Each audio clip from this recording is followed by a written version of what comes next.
Obras póstumas. Parte 1. As 5 alternativas da humanidade. Temas abordados: 1. Doutrina materialista. 2. Doutrina panteísta. 3. Doutrina deísta. 4. Doutrina dogmática. 5. Doutrina espírita. Bem poucos homens vivem despreocupados do dia seguinte.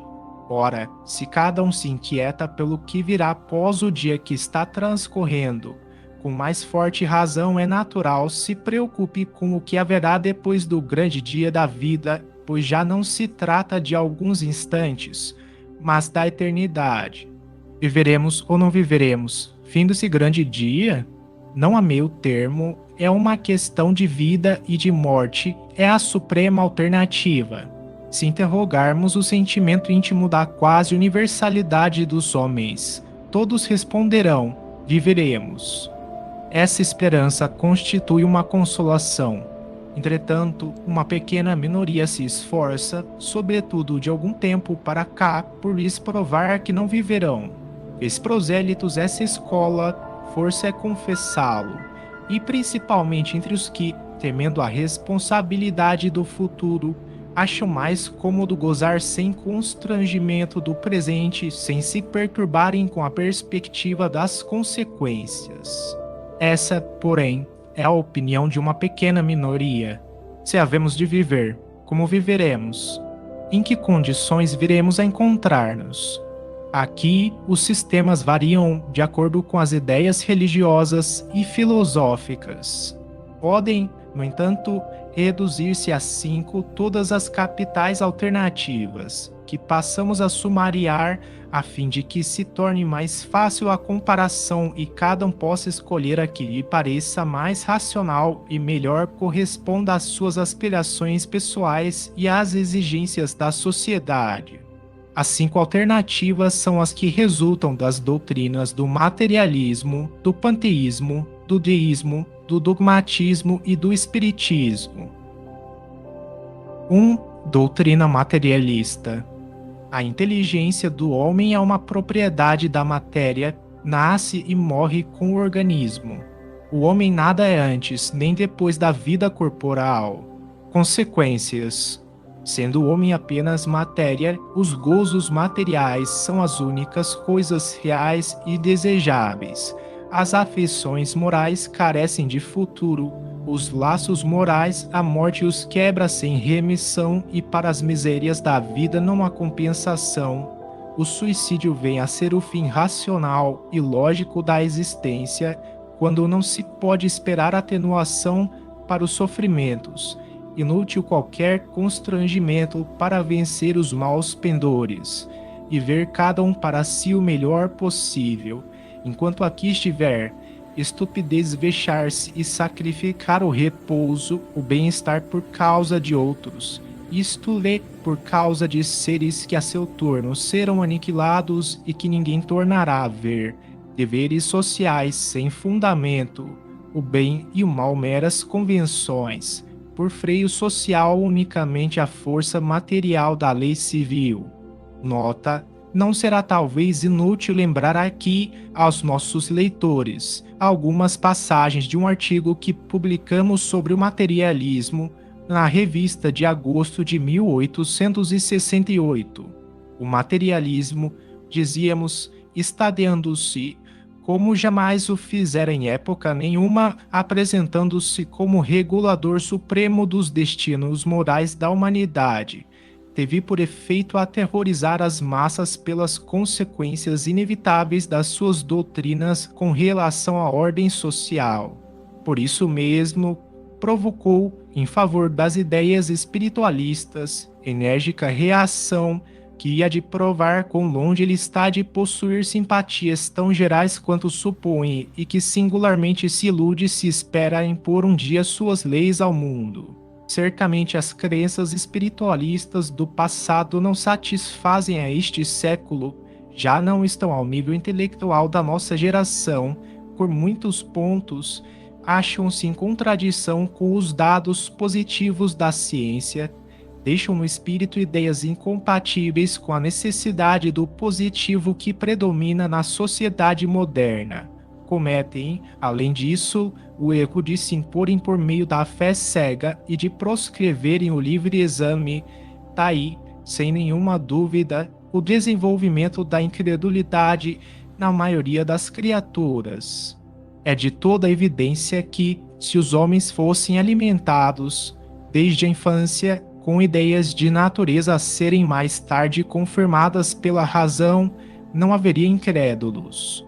Quantos, reconduzidos pelo Espiritismo à crença, nos hão dito, se sempre nos houvessem apresentado Deus, a alma e a vida futura de maneira racional, jamais houvéramos duvidado do fato de um princípio dar-se má ou falsa aplicação, seguir-se-á que se deva rejeitá-lo.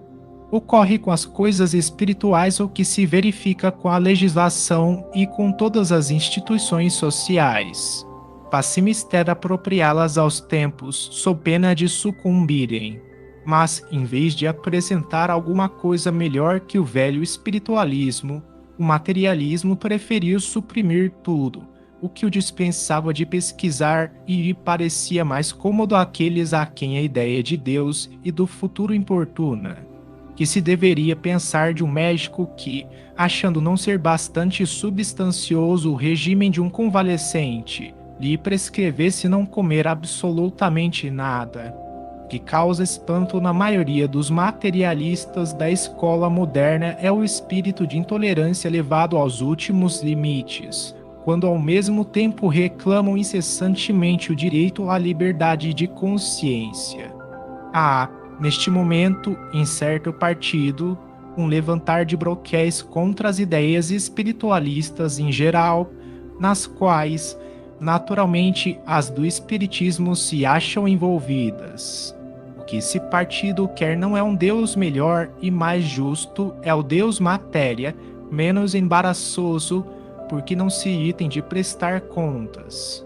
Ninguém contesta ao mencionado partido o direito de ter sua opinião, de discutir as opiniões contrárias, mas o que não se poderia conceder a pretensão, singular, pelo menos, em homens que se dão como apóstolos da liberdade, de impedirem que os outros creiam a seu modo e discutam as doutrinas de que eles não partiriam. Intolerância por intolerância, uma não vale mais do que a outra. 2. Doutrina panteísta. O princípio inteligente ou alma, independente da matéria, é extraído ao nascer do todo universal, individualiza-se em cada ser durante a vida e volta, por efeito da morte, à massa comum, como as gotas de chuva ao oceano. Consequências. Sem individualidade e sem consciência de si mesmo, o ser é como se não existisse. As consequências morais desta doutrina são exatamente as mesmas que as da doutrina materialista. Nota: certo número de panteístas admitem que a alma, tirada ao nascer do todo universal, conserva sua individualidade por tempo indefinido e somente volta à massa depois de haver chegado aos últimos degraus da perfeição. As consequências desta variedade de crenças são absolutamente as mesmas que as da doutrina panteísta propriamente dita, pois de todo inútil é que alguém se dê ao trabalho de adquirir alguns conhecimentos, cuja consciência terá de perder, pelo aniquilar-se após um tempo relativamente curto. Se a alma, em geral, se nega a admitir semelhante concepção, com mais penosamente não haveria ela de sentir-se chocada, ponderando que o instante em que alcançasse o conhecimento e a perfeição supremo seria o em que se veria condenada a perder o fruto de todos os seus labores, perdendo a sua individualidade. 3. Doutrina deísta. O deísmo compreende duas categorias bem distintas de crentes, os deístas independentes e os deístas providencialistas. Os primeiros creem em Deus, admitem todos os seus atributos como Criador. Deus, dizem eles, estabeleceu as leis gerais que regem o universo, mas, uma vez estabelecidas, essas leis funcionam por si sós e aquele que as promulgou de mais nada se ocupa. as criaturas fazem, e querem o que podem, sem que ele se inquiete. Não há providência, não se ocupando Deus conosco. Nada temos que lhe agradecer, nem que lhe pedir. Os que negam qualquer intervenção providencial na vida do homem são como crianças que se julgam muito ajuizadas para se libertarem da tutela, dos conselhos e da proteção de seus pais, ou que pensam não deverem estes ocupar-se mais com eles, desde que os puseram no mundo, sob o pretexto de glorificarem a Deus, demasiado grande, dizem, para se abaixar até às suas criaturas, fazem dele um grande egoísta e o rebaixam até ao nível dos animais que abandonam suas crias à natureza. Essa crença é resultado do orgulho. É sempre a ideia de que estamos submetidos a um poder superior que fere o amor próprio e do qual procuram eximir-se. Enquanto uns negam absolutamente esse poder, outros consentem em reconhecer-lhe a existência, embora condenando-a à nulidade. Há uma diferença essencial entre o deísta independente, do qual acabamos de falar, e o deísta providencialista. Este último, com efeito, crê não só na existência e no poder criador de Deus, na origem das coisas, como também crê na sua intervenção incessante na criação e a ele. Ora, mas não admite o culto exterior e o dogmatismo atual. 4. Doutrina dogmática. A alma, independente da matéria, é criada por ocasião do nascimento do ser, sobrevive e conserva a individualidade após a morte. Desde esse momento, tem irrevocavelmente determinada a sua sorte. Nulos lhe são quaisquer progressos ulteriores. Ela será, pois, por toda a eternidade, intelectual e moralmente, o que era durante a vida, sendo os maus condenados a castigos perpétuos e irremissíveis no inferno. Completamente inútil lhes resulta todo arrependimento. Parece assim que Deus se nega a conceder-lhes a possibilidade de repararem o mal que fizeram. Os bons são recompensados com a visão de Deus e a contemplação perene no céu. Os casos que possam merecer o céu ou o inferno por toda a eternidade são deixados à decisão e ao juízo de homens falíveis, aos quais é dada a faculdade de absolver ou condenar. Nota, se a esta proposição final objetassem que Deus julga em última instância, poder-se-ia perguntar que valor tem a decisão proferida pelos homens, uma vez que ela pode ser infirmada.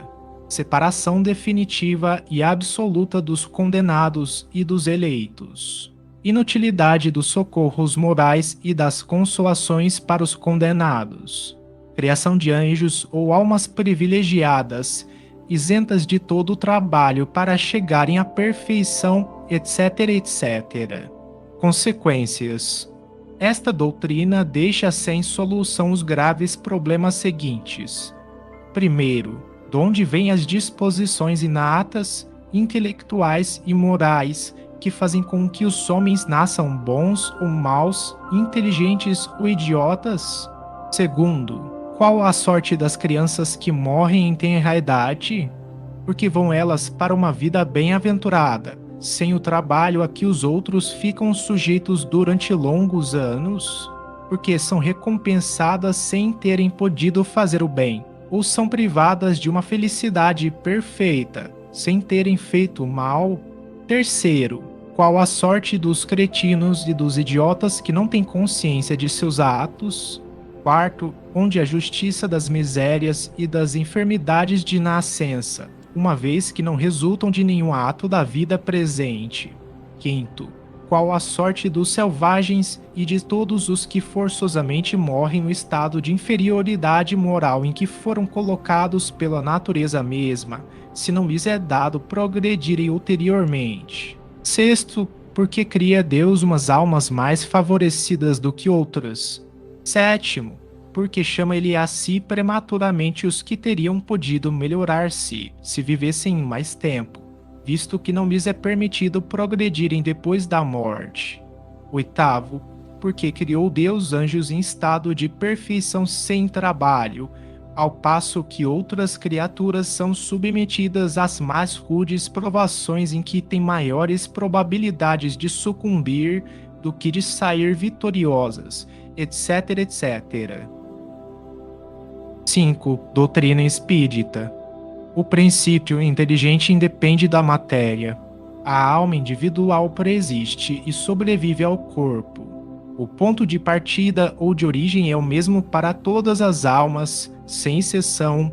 Todas são criadas simples e ignorantes e sujeitas a progresso indefinido. Nada de criaturas privilegiadas e mais favorecidas do que outras. Os anjos são seres que chegaram à perfeição depois de haverem passado, como todas as outras criaturas, por todos os graus da inferioridade. As almas ou espíritos progridem mais ou menos rapidamente mediante o uso do livre-arbítrio, pelo trabalho e pela boa vontade. A vida espiritual é a vida normal, a vida corpórea é uma fase temporária da vida do espírito, que durante ela se reveste de um envoltório material de que se despe por ocasião da morte. O espírito progride no estado corporal e no estado espiritual. O estado corpóreo é necessário ao espírito até que haja galgado um certo grau de perfeição. Ele aí se desenvolve pelo trabalho a que é submetido pelas suas próprias necessidades e adquire conhecimentos práticos especiais, sendo insuficiente uma só existência corporal para que adquira todas as perfeições. Retoma um corpo tantas vezes quantas lhe forem necessárias e de cada vez encarna com o progresso que haja realizado em suas existências precedentes e na vida espiritual. Quando, no mundo, alcança tudo o que aí pode obter, deixa-o para ir a outros mundos, intelectual e moralmente mais adiantados, cada vez menos materiais, e assim por diante até a perfeição de que é suscetível a criatura. O estado ditoso ou inditoso dos espíritos é inerente ao adiantamento moral deles.